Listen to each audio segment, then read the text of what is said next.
can! It's over! He's done it again! Unbelievable! Oh, straight into the roof of the net. Nice one. Straight down the middle. Hello and welcome. You're watching Firstpost. I'm Rupha Ramani. Let's get the show started.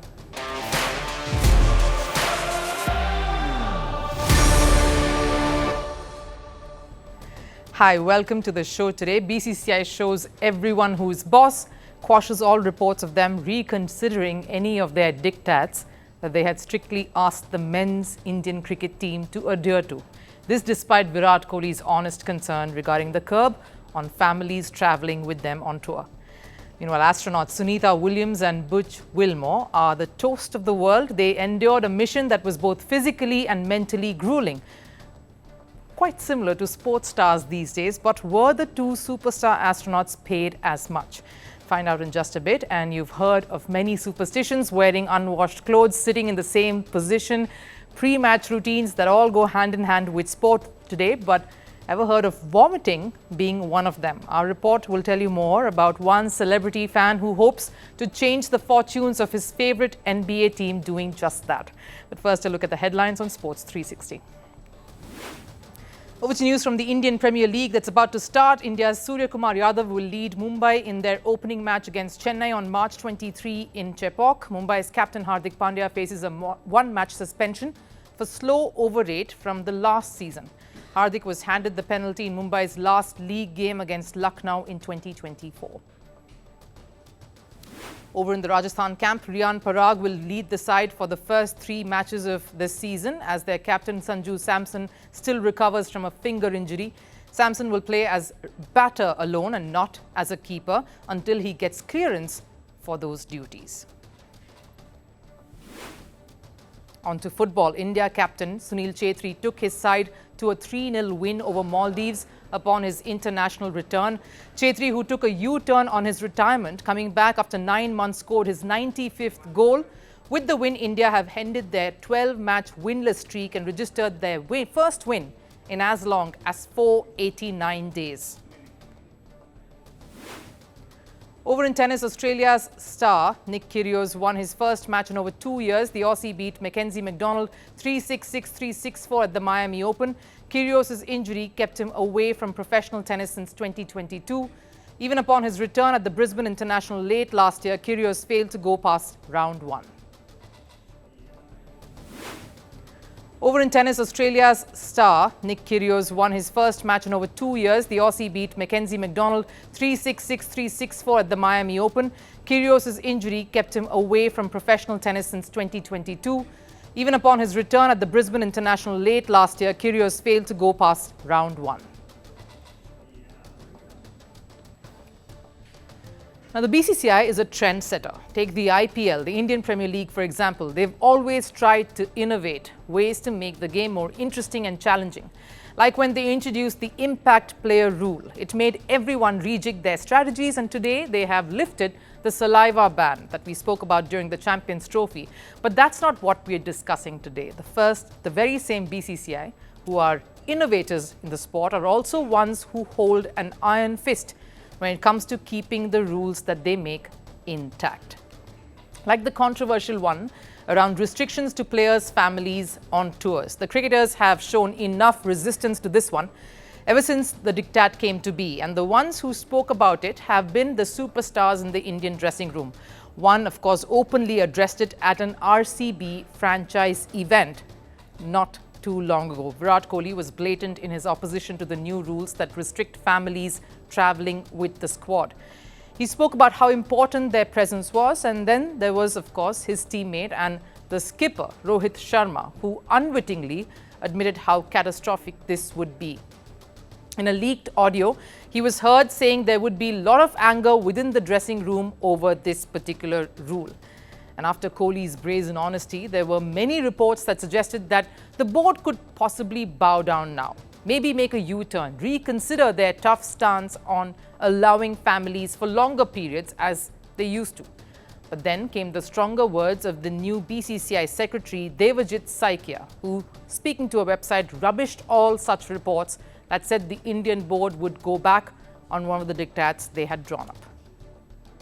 At this stage, the current policy will remain intact, as it is of paramount importance to both the nation and our institution, the BCCI. There may be some resentment. People are entitled to express their views. The policy is applied uniformly to all team members and has been implemented with the best interests of everyone in mind. Thereby reiterating the stronghold the board continues to possess. The Indian Cricket Board has been firm and ruthless in their quest to improving the standard of Indian cricket, in their perseverance of success and establishing their foundation, the roots of Indian cricket. They've taken some bold steps over the last few years in this regard, like when they slashed contracts of top cricketers like Shreyas Iyer and Ishan Kishan to prove a point that no matter what, India's domestic structure was paramount, and disregarding that would entail punishment. Like when they decided to rope in a stern figure like Gautam Gambhir on board to helm Indian cricket as the head coach. It reinforced the vision they themselves have for Indian cricket. They not only wish to boss over world cricket, but also want to set an example of that at home in their own backyard. They want to show that they are running a tight ship. And any decision that they make, whatever it may be, is final. Even a powerful cricketing voice won't be able to alter or navigate that. And all they have to do is show what happened post the diktat coming into play, which was right after that loss against Australia. India ended up winning the Champions Trophy. They did so being the most dominant side in the tournament. So why go back on something they know has worked rather perfectly? NASA astronauts Sunita Williams and Butch Wilmore returned to Earth after a long journey to space, a trip that was way off from the initially planned itinerary. An 8-day trip that extended to over 9 months. What's this doing in a sports show, you may ask? This tough mission gives rise to a simple question. Were the astronauts at least compensated considerably for the troubles they undertook eventually? And since this is all about providing different perspectives to stories that affect us, we thought of comparing what that amount looked like when next to what some top athletes the world over make. Did the mission of two brave astronauts undertook financially come close to it? What many stars get for their sporting missions? Now, while I'm aware it is never fair to compare two different professions, that to ones that are poles apart, this one, though, has some similarities. Both of them, these two astronauts in particular, endured physical pain, overcame emotional and mental fatigue to triumph, just like athletes do day in and day out. Just that they did it in an environment completely alien, in space, and not in the comforts of a gravity-filled Earth. Yes, the pay structures across every field is different, but just looking at the work they put, and more importantly, the impact it has had globally, shouldn't it be at least comparable? Well, it isn't. Williams and Wilmore are classified under the GS15 pay grade. It is the highest level for federal employees, so they will get their salary as usual. No overtime pay, though. Astronauts only receive their basic salary without overtime benefits for incidentals, a small amount they are legally obligated to pay you. For me, it was around $4 a day. This was the amount back in 2011, more than a decade ago. The current incidental pay amount isn't known yet. So if we do the calculation basis that number, this is what Wilmore and Williams will get. So their yearly salary is anything between $125,000 to $163,000. And if we take $4 as the incidental pay for 9 months, it would amount to anywhere between $94,000 to $123,000. These are the numbers for 9 months. Sure, the incidental pay won't be stuck at $4 currently, but even if the amount were, say, 5 times than that, or even 10 times to that, will it come close to what athletes earn? Football icon Cristiano Ronaldo reportedly earns $4 million a week at Al Nassr. That is his weekly pay. Inter Miami star Lionel Messi earns around $393,000 a week too, still more than 3 times of what Wilmore and Williams will get for those 9 grueling months. This is just weekly. You can only imagine the annual payout and what that difference will amount to. And the reason why the comparison is justified is because these are two of the best performing athletes in football, 2 stars in their field, just like Williams and Wilmore, 2 of the best in their business. Let's cross over to cricket. Some of the highest paid IPL stars are Rishabh Pant, Shreyas Iyer, Venkatesh Iyer, Arshdeep Singh, Yuzvendra Chahal. This is only IPL of this year. all earning more than $2 million. All that for just 2 months of action. An athlete's mission still has an end date. They know when the tournament gets over and when their paycheck will be credited. For Ronaldo and Messi, it is of course the international and domestic trophies for their clubs. Their contracts get renewed after a certain set duration. For IPL cricketers, it is the 2-month period, which will get renewed next season or the next auction. But for Williams and Wilmore, there was no end date. They got on to that spacecraft thinking it was going to get over just after a week. But it resulted in a tedious 9-month project that of course took its toll.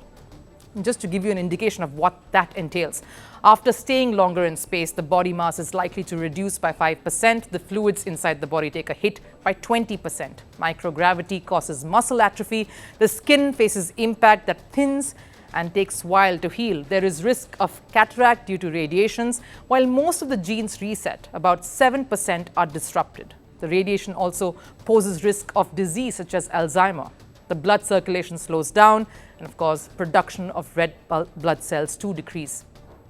Immune system takes a hit and there's loss of bones. Because living in space may sound dreamy, as it looks here, it has serious side effects which we aren't aware of and is extremely rigorous, more than what athletes go through. Much like how they will have to face the prospect of injuries and mental fatigue constantly, the pressures of performing on the field consistently, executing the task every single match and working towards a desirable outcome. The only added advantage athletes have is that all of their battles still happen on Earth. The field of gravity is a rather known agent. But for Williams and Wilmore, and of course many other astronauts who are brave enough to engage in such an expedition, they had to battle levity, an unknown factor. But just going by all that they fought and the resilience these two astronauts showed, they easily outran, outswam, outplayed so many athletes to bring back key research that will impact the world. That is something you cannot put a price on. NBA playoffs are hardly a month away, and as the teams gear up, preparations aside, they are clinging on to every hope they can get. One such team has been the New York Knicks, placed third in the Eastern Conference. Knicks desperately want to end their title drought this year, and while they are doing everything they can on court to ensure that, they found some unusual assistance from courtside too. Actor-turned-comedian Tracy Morgan getting food poisoning might just be the kind of luck they need. Morgan puked during Knicks' game against Miami Heat, delaying the match by 10 minutes. But what brought joy to Morgan while he was still hospitalized was his favorite side winning. Now Morgan feels that's the kind of luck Knicks needs in the playoffs too. Here's our next report.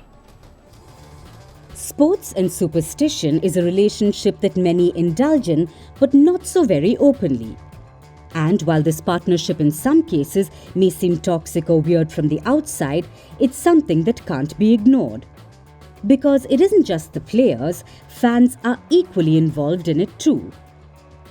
From sitting in one spot till the match gets over, to avoiding certain foods on match days, to wearing the same clothes.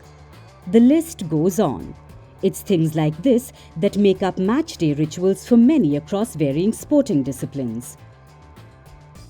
For New York Knicks fan, actor-turned-comedian Tracy Morgan, it might just be vomiting during his side's clashes.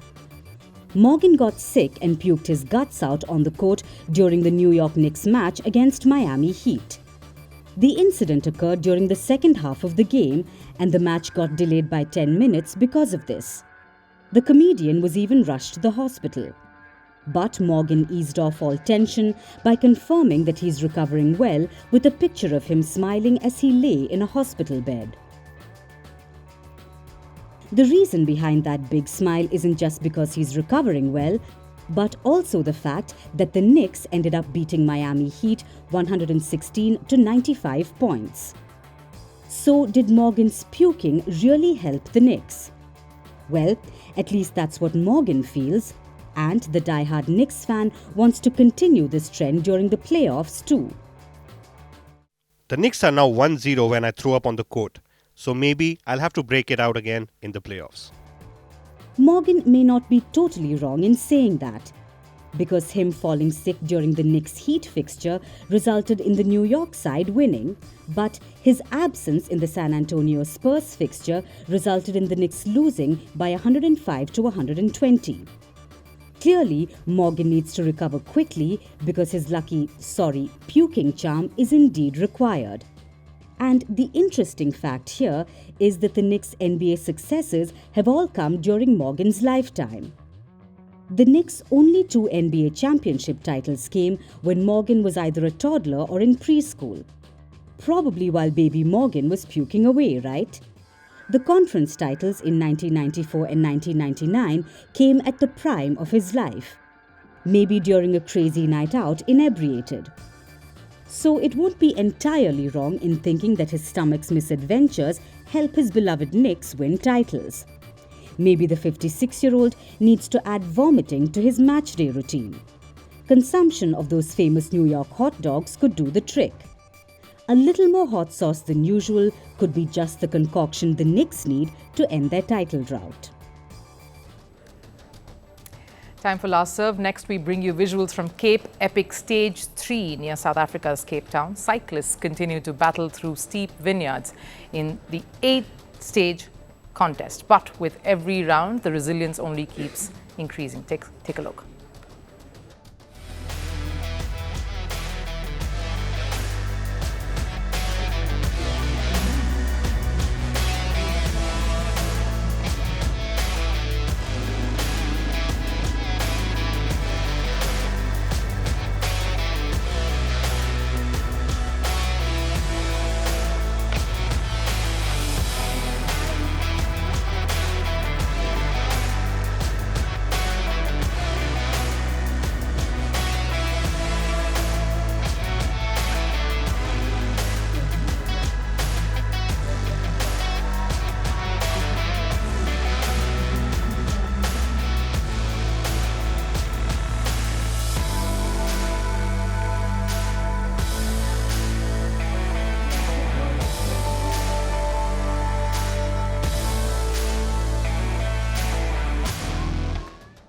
That wraps it up here on Firstpost. I'll of course see you again tomorrow. Till then, bye-bye.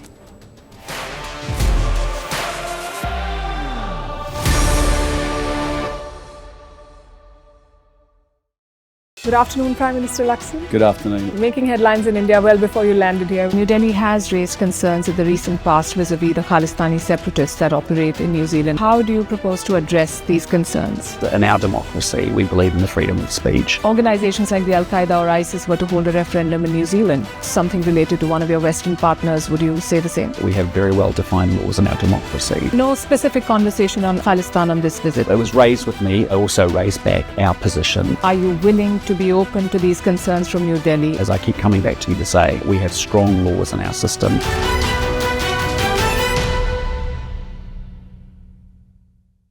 Do you think that Ukraine is at its weakest position? This war is not about Ukraine. Do you believe that your president was insulted? Yes or no question. Is Ukraine prepared to pay the price for that peace? No compromises at the cost of territorial integrity and sovereignty. Diplomacy will work? Yes, Do you think will. Russia will give up the territory if there is no ceasefire? Do you propose to keep fighting? We are ready to resist. Do you think there will be peace? Many countries gave us 3 days. President Trump said you don't have any cards. We do not have another choice. How do you keep fighting? You ask me once again the same question. Because you've not answered my question. We have enough capacities to keep fighting.